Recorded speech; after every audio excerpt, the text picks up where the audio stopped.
The hallways of Carson Music Conservatory always fell quiet around 7 in the evening. This was when Lynn began her work, pushing her cleaning cart through the empty corridors. She preferred it this way, just her and the mops and the faint echoes of music that seemed to live in the walls. Lynn had been cleaning the conservatory for 3 years now. At 32, she wasn't much older than many of the students, but her life had taken a very different path.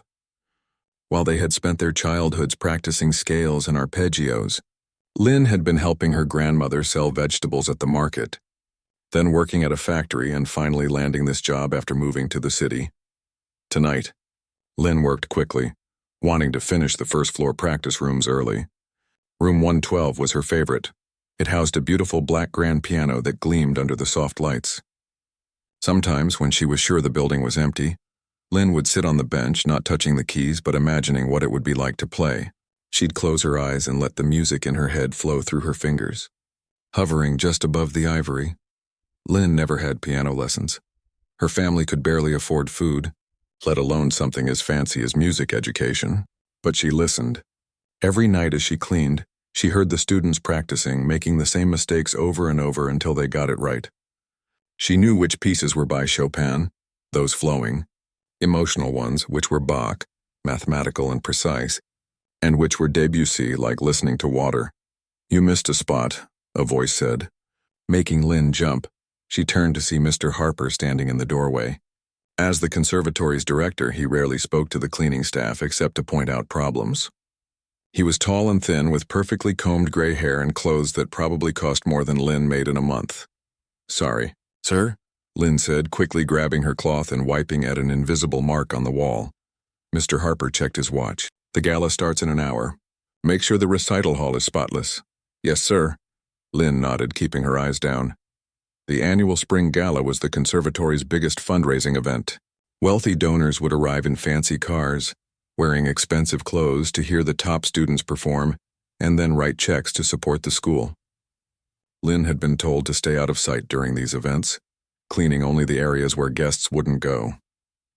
After finishing the practice rooms, Lynn moved to the recital hall. She was polishing the last window when the first guests began to arrive. Slipping out the side door, she planned to move on to the second floor, but curiosity got the better of her. Lynn found a small alcove near the entrance where she could watch the beautiful people walk in, women in sparkling dresses and men in crisp suits, all of them looking so confident and comfortable in the grand space. Once the performances began, Lynn knew she should get back to work, but the music pulled her in. She stood in the shadows at the very back of the hall, behind the last row of seats, and listened as a young man played a Beethoven sonata so powerfully that it made her chest ache. When the formal performances ended, the guests moved to the large reception area where champagne flowed and servers carried trays of tiny, fancy foods. Lynn slipped along the wall, planning to exit through a side door, when her path was blocked by a group of donors talking with Mr. Harper. "Another wonderful evening." "Richard," said a woman dripping in diamonds, "those students are remarkable." "Only the best at Carson," Mr. Harper replied with a practiced smile. "We have a rigorous selection process." "I imagine so," nodded a balding man in an expensive suit. "Not everyone has the gift." That's when Mr. Harper noticed Lynn trying to slide past. Something flashed across his face, annoyance, then something else. A smile spread slowly, but it wasn't a kind one. "Speaking of talent," he said loudly, causing several nearby conversations to pause, "I see one of our cleaning staff is taking an interest in the proceedings." Lynn froze as all eyes turned to her. She clutched her cleaning cloth like a shield. "I'm sorry, I was just—" "No need to apologize," Mr. Harper interrupted, his voice carrying through the room. "Are you a music lover, Miss—" "Lynn, sir. Lynn Wu. Miss Wu. Do you play any instruments?" The room had grown quieter now, more people turning to watch. Lynn wished she could disappear into the polished floor. "No, sir. I never learned." "Never learned," Mr. Harper repeated, glancing at his companions with a raised eyebrow. "But you enjoy our music?" Lynn nodded, not trusting her voice. She could feel dozens of eyes on her, taking in her plain gray uniform, her worn shoes, her hands rough from cleaning chemicals. "Perhaps you'd like to try." Mr. Harper gestured toward the grand piano that stood in the corner of the reception area. "We'd all be fascinated to hear what you might come up with." A few chuckles rippled through the crowd. Lynn's cheeks burned hot with embarrassment. "I don't know how, sir," she said quietly. "Oh, come now," urged a woman with a glass of champagne in her hand. "Everyone can play something, even if it's just chopsticks," and more laughter. Lynn saw a few uncomfortable glances among the guests, but no one spoke up. Professor Zhao, who taught music theory and was one of the few faculty who always smiled at Lynn in the hallways, stepped forward with a frown. "Richard, I think our guests would enjoy a bit of unexpected entertainment," Mr. Harper cut him off. "Wouldn't you all?" There were murmurs of agreement, some enthusiastic, others hesitant. Lynn looked desperately for an escape route, but she was surrounded by curious onlookers now. "Please," she whispered. "I need to finish my work." "This is part of your work tonight," Mr. Harper said, his smile never reaching his eyes. "Customer service. And our donors are very curious about your hidden talents." He took Lynn's arm, gently but firmly, and guided her toward the piano. The crowd parted, some people smirking, others looking embarrassed for her. Lynn's legs felt heavy, each step like moving through deep water. The piano bench seemed miles away, and then suddenly it was right in front of her. The gleaming black grand piano was much larger than the one in practice room 112. Its lid propped fully open like a giant wing. "Sir, please," Lynn tried one more time, her voice barely audible. Mr. Harper leaned down and whispered in her ear, "Just a little fun, Miss Wu. Play a few notes. We'll all have a good laugh, and then you can go back to your mops. Or I can start looking for someone who's a better sport." The threat was clear. Jobs like hers weren't easy to find, especially for someone with no education beyond high school. Lynn thought of her small apartment, the rent due next week, the money she sent to her grandmother every month slowly. She sat down on the bench. The crowd grew completely silent now, glasses paused halfway to lips, conversations forgotten. Lynn stared at the keys. So many keys shining white and black under the chandelier lights. She had never touched a piano before, not once. But she had watched. For 3 years, she had watched students' hands move across keyboards just like this one. And she had listened. Every night as she cleaned, she had listened to the music flowing from practice rooms and recital halls. She knew how it was supposed to sound. Lynn closed her eyes. In her mind, she could hear a piece that a girl with long braids practiced nearly every evening in room 112. It was gentle and sad, like rain falling on a quiet street. Lynn had heard it so many times she could hum every note. She placed her hands on the keys, trying to remember where the girl with braids put hers. The ivory felt cool and smooth under her fingertips, nothing like she had imagined. Lynn took a deep breath, opened her eyes, and pressed down. The first note rang out clear and pure, then another. And another. The room seemed to hold its breath as Lynn's fingers found their way across the keyboard, tentative at first, then with growing confidence. The melody that had lived in her head for months began to take shape in the air. It wasn't perfect, she missed notes here and there, and her timing wasn't always right, but it was unmistakably Chopin's Nocturne in E-flat major. Lynn didn't see the shocked expressions blooming across faces in the crowd. She didn't notice Mr. Harper's smug smile freeze and then crumble. She didn't see Professor Zhao's mouth fall open, or the wealthy donors exchange astonished glances. She only felt the music flowing from somewhere deep inside her, through her arms, and into her fingers. Each note connected to the next like they were meant to be together, like they had been waiting for her to find them. For the first time in her life, Lynn felt like she was exactly where she was supposed to be. When she finished the piece, or at least the parts of it she could remember, Lynn sat very still, her hands resting lightly on the keys. The silence that followed seemed to stretch for an eternity. Then Professor Zhao began to clap. Slowly at first, then faster. Others joined in, the applause spreading through the room like wildfire. Someone whistled. Someone else called bravo. Lynn finally looked up, confused by the reaction. She expected laughter, not this. Mr. Harper stood rooted to the spot, his face a mask of disbelief and something that looked almost like fear. When his eyes met Lynn's, she saw the question there. "Who are you?" It was a question Lynn suddenly found herself asking too. The applause seemed to last forever. Lynn sat frozen at the piano, her hands still hovering over the keys, unsure what to do next. This wasn't how things were supposed to go. There should have been awkward silence, maybe some polite pity clapping, and then she could have slipped away back to her mops and buckets where she belonged. Instead, people were coming toward her, A tall woman with silver-streaked hair reached her first. "I'm Professor Isabel Vasquez," she said, her eyes bright with interest. "That was Chopin's Nocturne in E-flat major, wasn't it? Where did you study?" Lynn's mouth went dry. I don't." "She works here," Mr. Harper cut in suddenly at Lynn's side. His voice was tight, his smile forced. "As you can see from her uniform, she's on our cleaning staff." "I know who she is, Richard," Professor Vasquez replied coolly. "I've seen her working late many nights when I'm preparing for recitals. What I don't know is how someone with no formal training just played Chopin like that."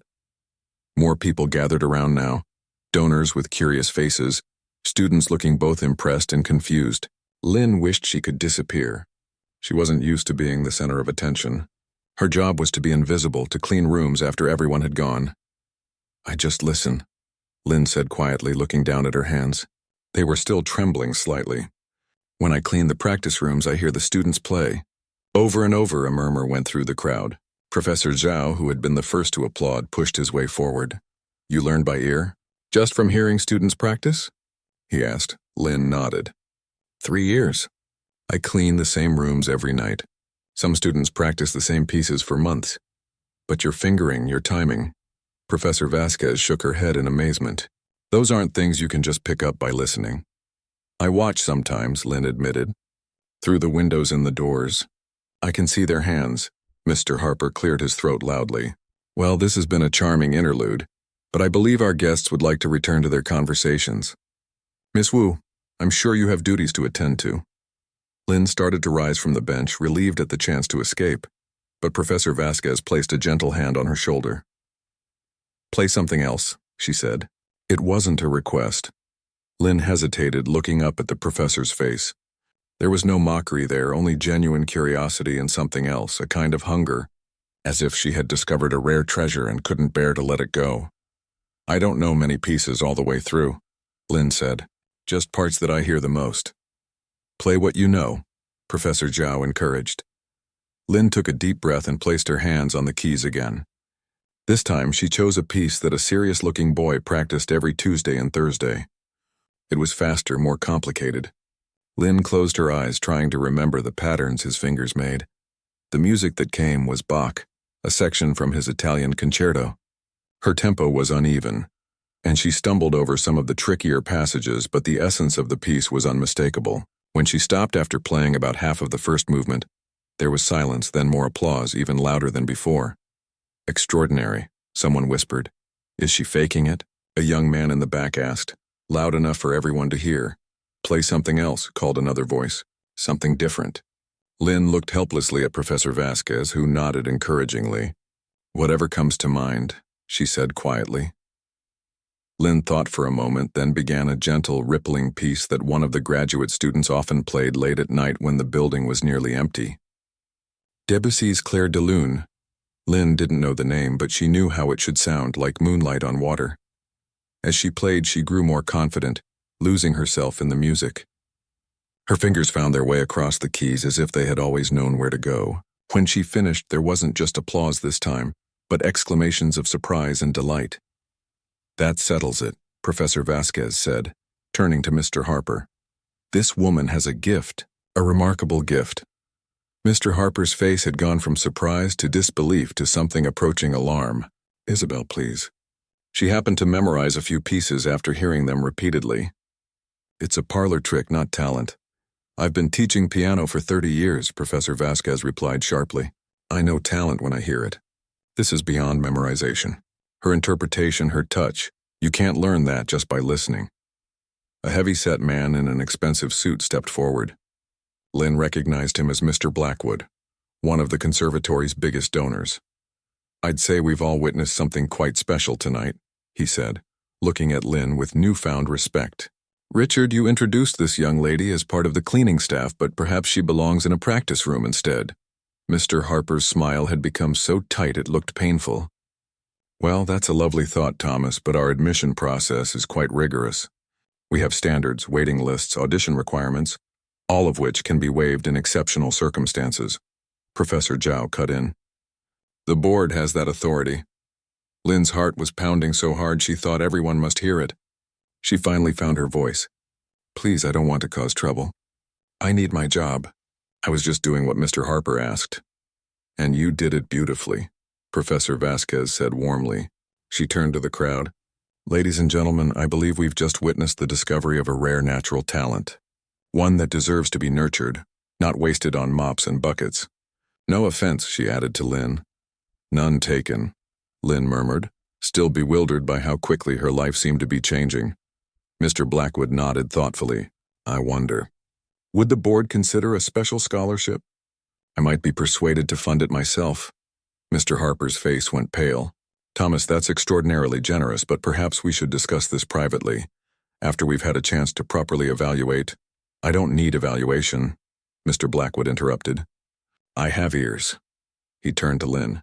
Young lady, would you be interested in studying music properly? Here at Carson? Lynn couldn't believe what she was hearing. She looked around at the circle of faces, some encouraging, some skeptical. Mr. Harper's notably dismayed. I don't know anything about music, she said honestly. Not really. I can't read notes. I don't know the names of most pieces. I just feel it. That's the part that can't be taught, Professor Vasquez said. The rest is just technique and theory. We can teach you that, Lynn's mind raced. Study at Carson? The idea was so far beyond anything she had ever imagined for herself that she couldn't quite grasp it. But beneath the shock and confusion, a small flame of hope began to flicker. What about my job? She asked practically. I have bills, my grandmother in China. You could continue to work part-time while you study, Professor Zhao suggested. Many students do. The crowd had begun to disperse now, returning to their champagne and conversations, though many kept glancing back at the piano, at Lynn. She noticed with a flutter of nervousness that several people were taking photos with their phones. Mr. Harper seized the opportunity to regain control of the situation. This has been most unexpected and entertaining, he announced loudly. Carson is always full of surprises. Now, if you'll all join me in the East Gallery, our student art exhibit has just been refreshed with some exceptional new pieces. As people reluctantly moved away, Mr. Harper leaned down to Lynn, his voice low and tense. My office tomorrow morning at 9. We need to discuss what happened here tonight. Before Lynn could respond, Professor Vasquez stepped between them. I'll be there too, she said firmly. As department chair, I have a vested interest in this discussion. Mr. Harper's mouth tightened, but he nodded curtly and walked away. Lynn stood up from the piano bench, her legs unsteady. The reality of what had just happened was beginning to sink in. Everyone had seen her. Everyone knew. Tomorrow she would have to face Mr. Harper, who clearly wasn't happy about the turn of events. Don't worry about Richard, Professor Vasquez said, as if reading her thoughts. His pride is hurt, that's all. He thought he was setting you up for humiliation, and instead, you showed him up in front of the entire board and our most important donors. I didn't mean to, Lynn said anxiously, which makes it all the more perfect, Professor Vasquez replied with a smile. She took a business card from her purse and pressed it into Lynn's hand. Call me tomorrow after your meeting with Richard. No matter what he says. Promise? Lynn nodded, clutching the card like a lifeline. As she walked back to her cleaning cart hidden in a storage closet down the hall, Lynn felt as if she were floating. The reality of her situation, the cart waiting for her, the floor still needing to be mopped, seemed at odds with what had just happened in the reception hall. For a moment, as her fingers had touched those piano keys, she had been someone else, someone with a gift, someone who belonged in a place like Carson. Could that someone really be her? Lynn barely slept that night.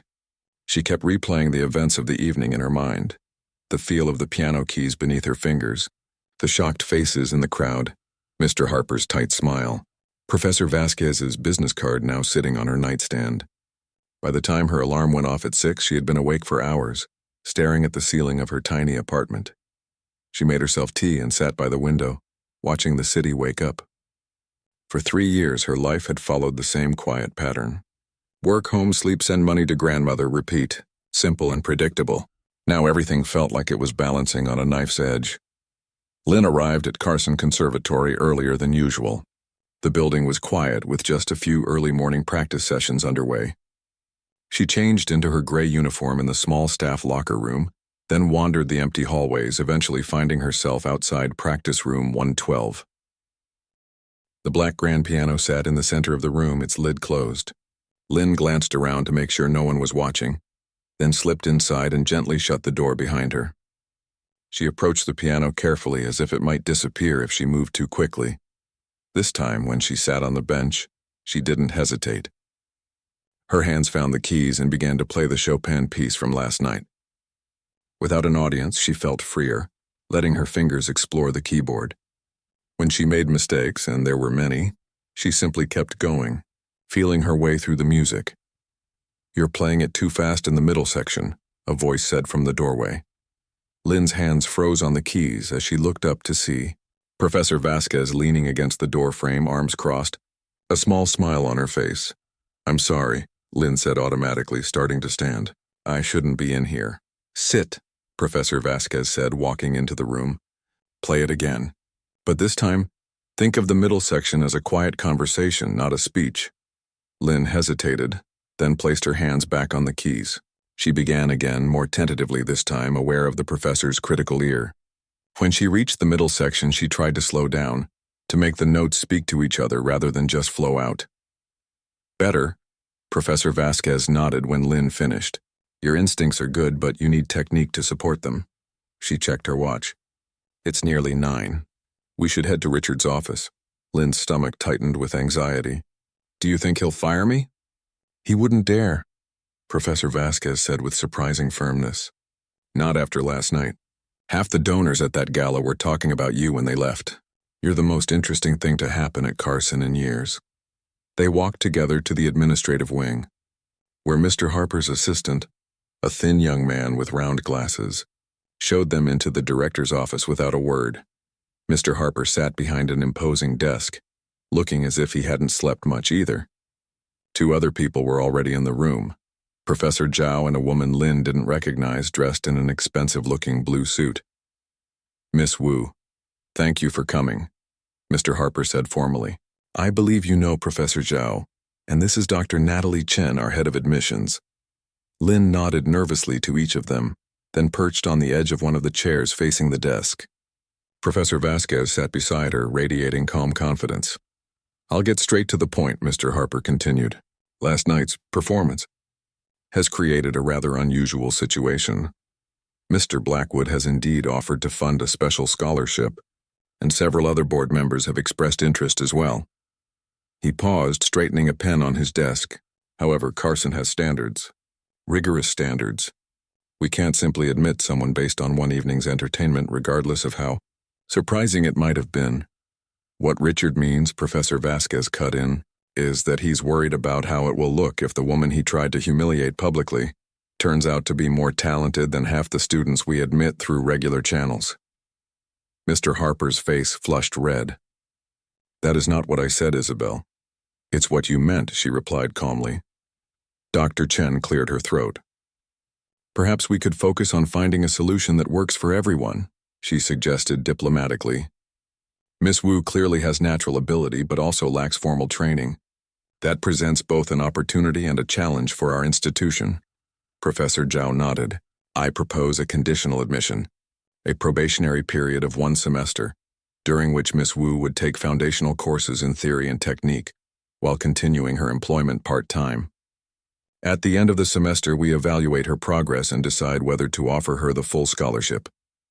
Lynn looked down at her hands, rough from years of cleaning chemicals, nails cut short for practical reasons. Not a pianist's hands, not a student's hands. "I never finished high school," she admitted quietly. "I don't know if I belong here." "Education isn't just about formal schooling," Professor Vasquez said. "You've been educating yourself for years just by listening and watching. That shows dedication and intelligence." Mr. Harper sighed heavily. "The board is very interested in this story. The cleaning woman with the hidden talent. It plays well with donors." He looked directly at Lynn for the first time. "But Carson isn't a charity, Miss Wu. If we do this, you would be expected to work twice as hard as our regular students to catch up." "I understand," Lynn said, surprising herself with the steadiness in her voice. "I've never been afraid of hard work."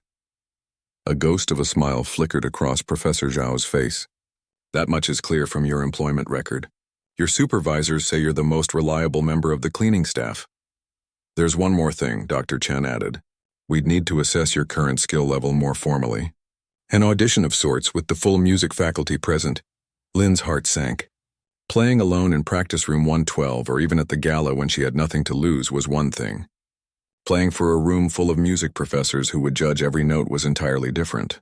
When? She asked. Friday afternoon, Mr. Harper said. That gives you 3 days to prepare. You'll be expected to play 3 pieces of your choosing, pieces you know well, he added with a touch of skepticism. Lynn thought of all the music she had absorbed over the years, fragments and sections of countless pieces. Did she know any of them well enough to play from start to finish under pressure? You'll help her prepare, Professor Vasquez said to Mr. Harper. It wasn't a question. He looked as if he might object, then seemed to think better of it. Professor Vasquez can work with you for 2 hours each day until the audition. We'll adjust your cleaning schedule accordingly. And I'll cover theory basics, Professor Zhao volunteered. Just enough so you understand the technical terms the faculty might use during questions. Lynn felt overwhelmed. Just yesterday she had been invisible. Just another person in a gray uniform moving quietly through the building. Now these important people were rearranging schedules and making plans all centered around her. Why are you doing this? She asked suddenly. Any of you? I'm nobody. The room fell silent. Then Professor Vasquez leaned forward, her eyes intense. Music isn't about who you are or where you come from. It's about what happens when you play. And when you played last night, something rare happened. Something worth nurturing. Dr. Chen nodded in agreement. Carson exists to develop exceptional talent. If we ignored yours simply because it didn't come to us through traditional channels, we would be failing our mission. Even Mr. Harper seemed to soften slightly. Don't misunderstand, Miss Wu, this won't be easy. Many of our students have been playing since they were 4 or 5 years old. You have years of technical training to catch up on. But she also has something many of them lack, Professor Zhao pointed out. An ear that's been training itself for years, and an instinctive understanding of the music. As they continued discussing details, schedule changes, course requirements, the format of Friday's audition, Lynn sat quietly, trying to absorb it all. Part of her wanted to stand up, thank them politely, and go back to her simple, predictable life. The life where no one expected anything from her except clean floors and empty trash cans. But another part, a part she had kept hidden even from herself, whispered that this was a door opening, a door she had never dared to imagine existed. And once opened, could she really walk away? When the meeting finally ended, Lynn found herself walking beside Professor Vasquez toward the practice rooms. Are you all right? The professor asked. You've barely said a word for the last 20 minutes. Lynn stopped in the middle of the hallway. What if I fail? What if I can't do what they expect? Professor Vasquez considered this. Then you'll still be exactly where you were yesterday, with a job, an apartment, and a life that works well enough. But what if you don't fail? What if this is just the beginning of something extraordinary? Lynn thought about that as they continued walking. Just the beginning. She had never allowed herself to think that way before. We'll start with Bach, Professor Vasquez said as they entered practice room 112. The piece you played last night. Let's see how much of it you actually know. Lynn sat down at the piano, took a deep breath, and began to play.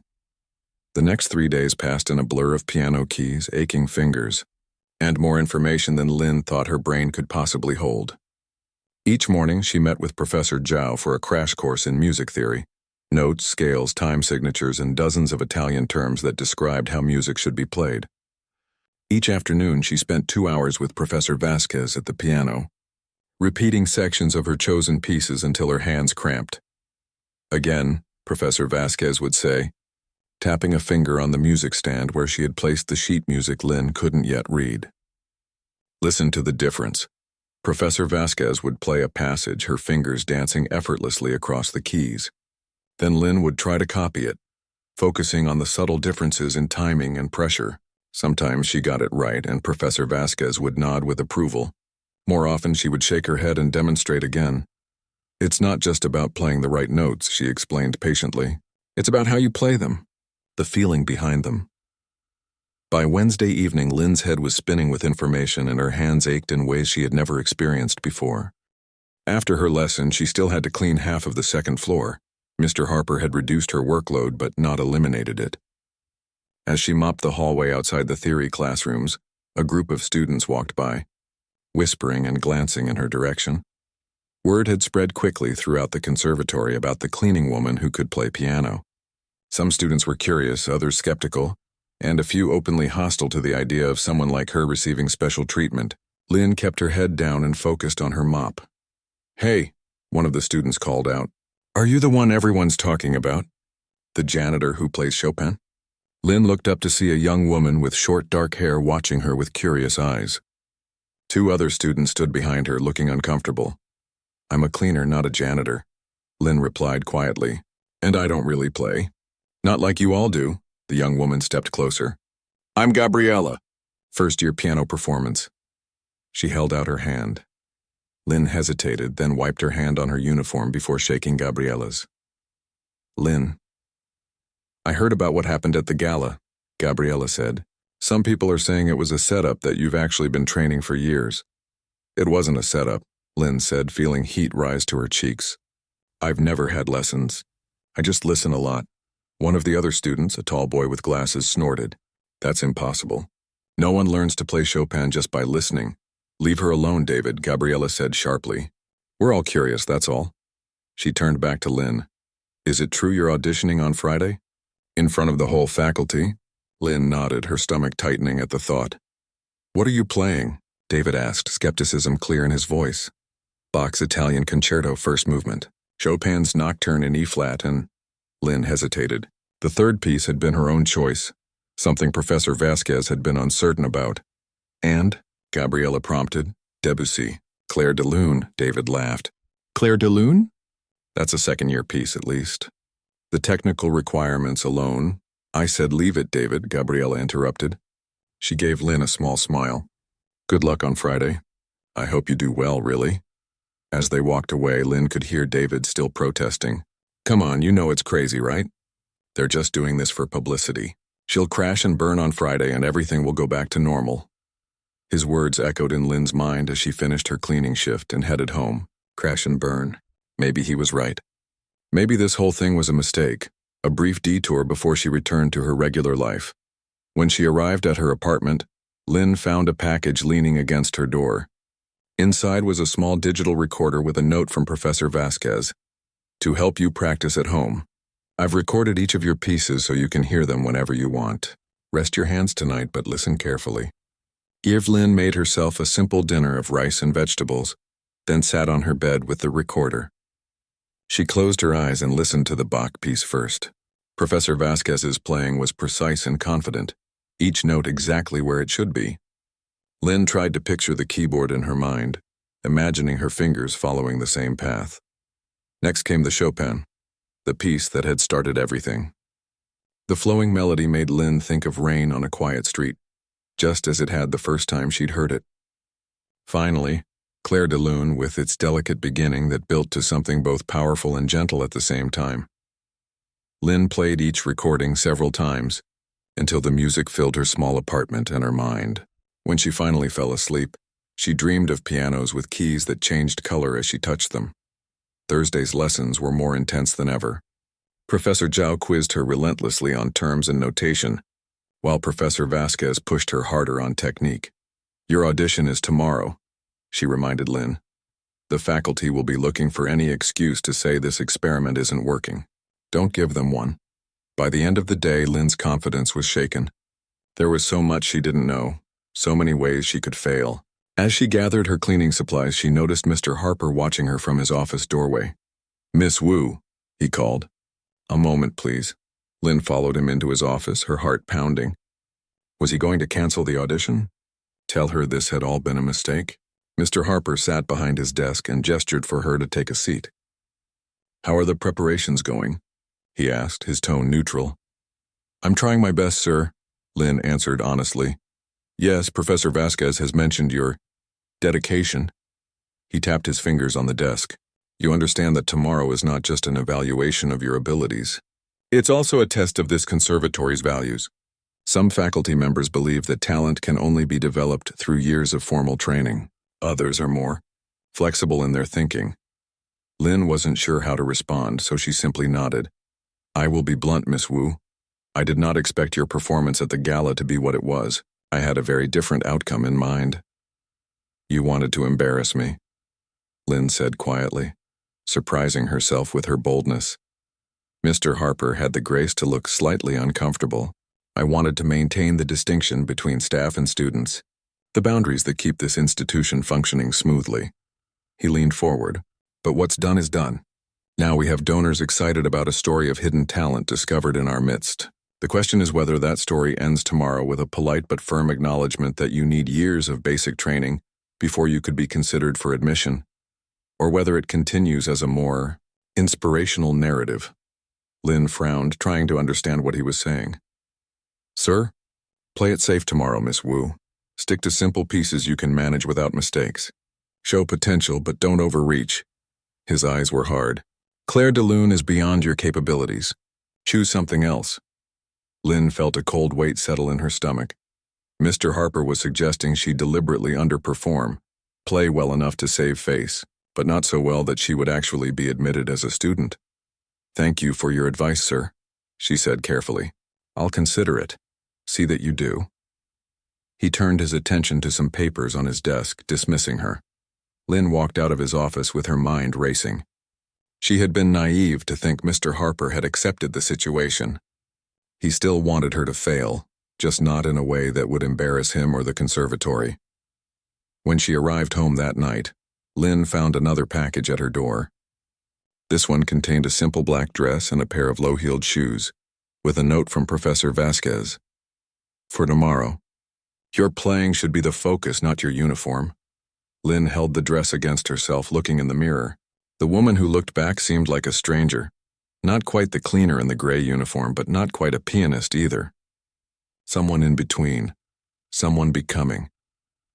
She hung the dress carefully on her closet door, then sat on the edge of her bed and closed her eyes. In her mind, she played through each piece from beginning to end, visualizing every note, every finger movement.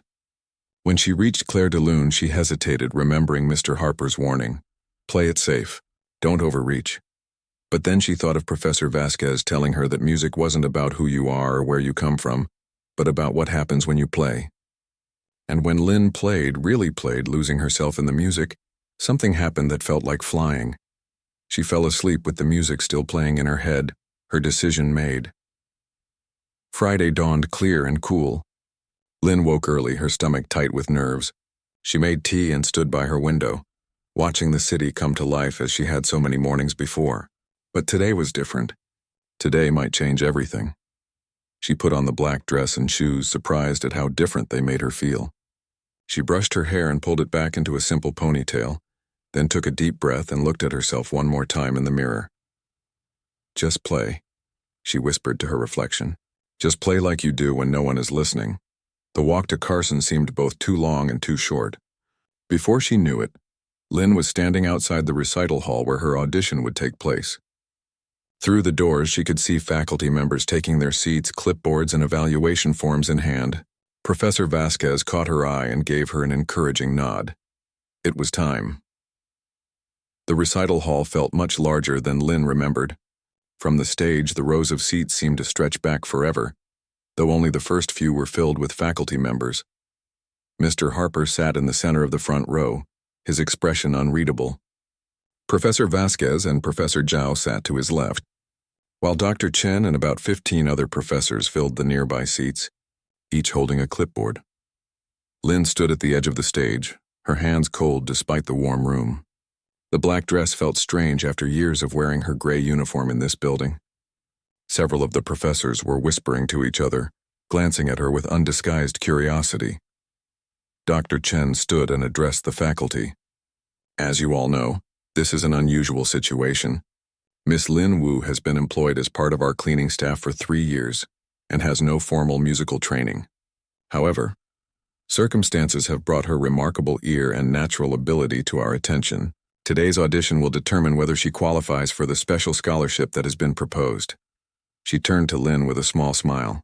Whenever you're ready, Miss Wu. Lin walked slowly to the grand piano in the center of the stage. The bench seemed too high and she adjusted it carefully, buying herself a few seconds to calm her racing heart. She could feel every eye on her, evaluating every movement. She placed her hands on the keys and closed her eyes for a moment, shutting out the watching faces. In her mind, she was back in practice room 112, playing only for herself. She took a deep breath and began the Bach. The first few notes were tentative, and she missed a key transition that she had practiced dozens of times. Panic fluttered in her chest. She forced herself to keep going, to focus only on the music. Gradually, her fingers found their rhythm, and the piece began to flow more naturally. By the middle section, she had almost forgotten about the audience, losing herself in the precise patterns of Bach's composition. When she finished, there was a moment of silence, then the scratching of pens on evaluation forms. Lynn didn't dare look up to see the expressions on the faculty's faces. Instead, she moved directly into the Chopin, her first piece, the one that had started everything. This time, her fingers moved with more confidence. She knew this piece in her bones now after playing it so many times. Professor Vasquez had helped her understand its structure, the way the melody needed to breathe and flow. Lynn let the music rise and fall, trying to capture the emotional quality that made Chopin's work so beloved. As the last notes faded, Lynn finally allowed herself a glance at the audience. Some of the professors were still writing, heads bent over their clipboards. Others were watching her with thoughtful expressions. Mr. Harper's face remained neutral, but Lynn thought she saw a flash of surprise when their eyes briefly met. Now came the moment of decision. Lynn paused, her hands hovering above the keys. She could almost hear Mr. Harper's voice in her head. Play it safe. Don't overreach. Choose something simpler than Clair de Lune.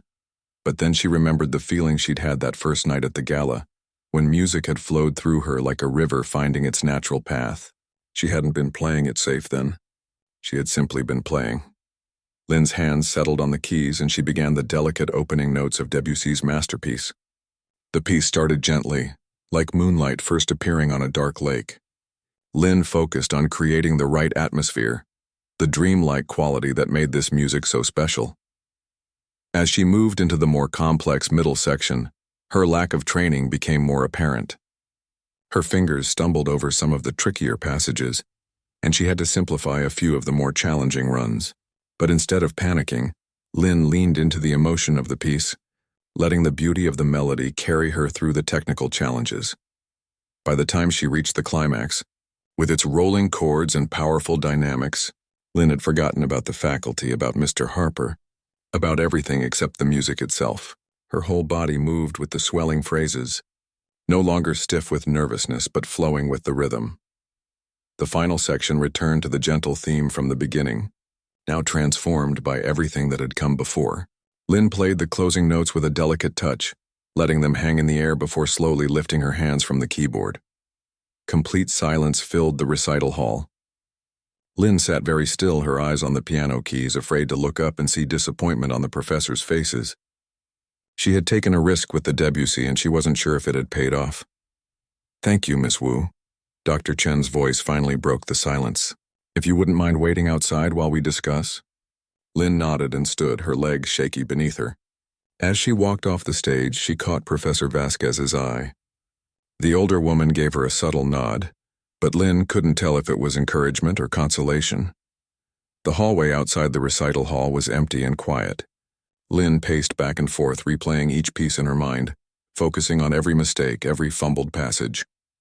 She had worked so hard these past 3 days, but maybe it wasn't enough. Maybe it would never be enough to overcome her lack of training. 20 minutes passed, though it felt like hours. Finally, the door opened and Dr. Chen beckoned her back inside. The faculty members were still in their seats, though they had put their clipboards aside. Mr. Harper's face was tight, his posture rigid. Lynn stood at the edge of the stage again, hands clasped in front of her to hide their trembling. "Miss Wu," Dr. Chen began, "the faculty has evaluated your performance according to the criteria we would use for any prospective student, taking into account your unusual background and circumstances."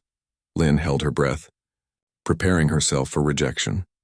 "While there were certainly technical issues in your playing, particularly in the Debussy," Dr. Chen continued, "we also observed qualities that are harder to quantify but equally important in a musician." She glanced down at her notes. "Professor Vasquez described your playing as having raw emotional intelligence. Professor Takahashi noted your excellent sense of phrasing and natural dynamics. And Professor Zhao highlighted your remarkable progress in just 3 days of intensive study. Lynn blinked in surprise. They had seen good things in her playing? There were differing opinions about your readiness for formal study, Dr. Chen acknowledged, with a brief glance toward Mr. Harper. Some faculty members expressed concern about admitting a student with such significant gaps in basic technique and theory. Lynn's heart sank. Here it came, the gentle letdown, the kind explanation of why she didn't belong at Carson after all. However, Dr. Chen continued, the majority vote was in favor of offering you the conditional scholarship as proposed. You will be admitted for a probationary semester, during which you will take intensive foundation courses in theory and technique, while continuing your employment part-time. It took a moment for the words to sink in. They were admitting her. She was going to be a student at Carson Conservatory. Thank you, Lynn managed to say, her voice barely above a whisper. Professor Vasquez stood up. You earned this opportunity, Lynn. Now the real work begins. Mr. Harper also rose to his feet, straightening his jacket. Miss Wu, I will be honest. I voted against your admission. He paused, meeting her eyes directly. But I respect the decision of the faculty. If you are to be a Carson student, you will be held to Carson standards. I expect nothing less than total commitment from you. Yes, sir, Lynn said, standing a little straighter. I understand. As the faculty began to file out, offering brief congratulations as they passed, Professor Zhao approached Lynn with a wide smile. You ignored Richard's advice about the Debussy, didn't you? Lynn's eyes widened in surprise. How did you know about that? Richard has been trying to control everything about this situation from the start, Professor Zhao said with a knowing look. But you showed courage today, playing that piece despite its difficulties. That impressed many of us more than perfect technique would have. Professor Vasquez joined them, her eyes bright with satisfaction. Well, you've done it. Starting Monday, you'll be both staff and student at Carson. It won't be easy. I know, Lynn said. The reality of what lay ahead was beginning to sink in. Classes and practice sessions on top of her cleaning duties, learning to read music, catching up on theory, all while being watched and judged by everyone around her. One day at a time, Professor Vasquez advised, seeming to read her thoughts. Today you celebrate. Tomorrow we work. As they walked out of the recital hall together, Lynn spotted Gabriella and a few other students hovering in the corridor, clearly waiting to hear the results. Well? Gabriella asked eagerly. I got in, Lynn said, still hardly believing it herself. Probationary admission for 1 semester. Gabriella's face lit up with genuine pleasure. That's amazing. Congratulations. Even David, standing a few steps behind, looked impressed despite himself. You played Claire de Lune? The whole thing? Lynn nodded. Not perfectly, but I played it. That's gutsy, he admitted. Most first years wouldn't attempt it for a high-stakes audition. As they walked together toward the main entrance, the students asking questions and Lynn answering as best she could, she realized something had shifted. They were talking to her as a fellow student now, not as the woman who cleaned their practice rooms. Outside, the late afternoon sun bathed the conservatory building in golden light. Lynn stopped for a moment, looking up at the place that had been simply her workplace for 3 years and was now becoming something more. You okay? Gabriella asked. Just thinking, Lynn replied. A week ago, my life was so different. I never imagined any of this was possible. What will you tell your family? Another student asked. Lynn thought of her grandmother in China, who had always believed Lynn could do more with her life than clean buildings. I'll tell her that I'm learning to play piano at Carson Conservatory, that I'm becoming a musician. The words felt strange in her mouth, but right somehow. A musician.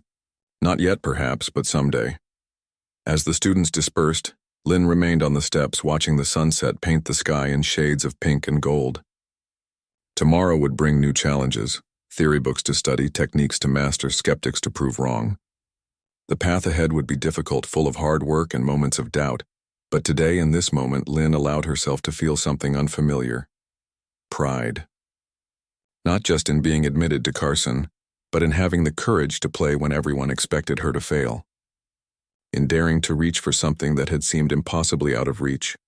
Music had always been in her, waiting. Now finally it had found its voice.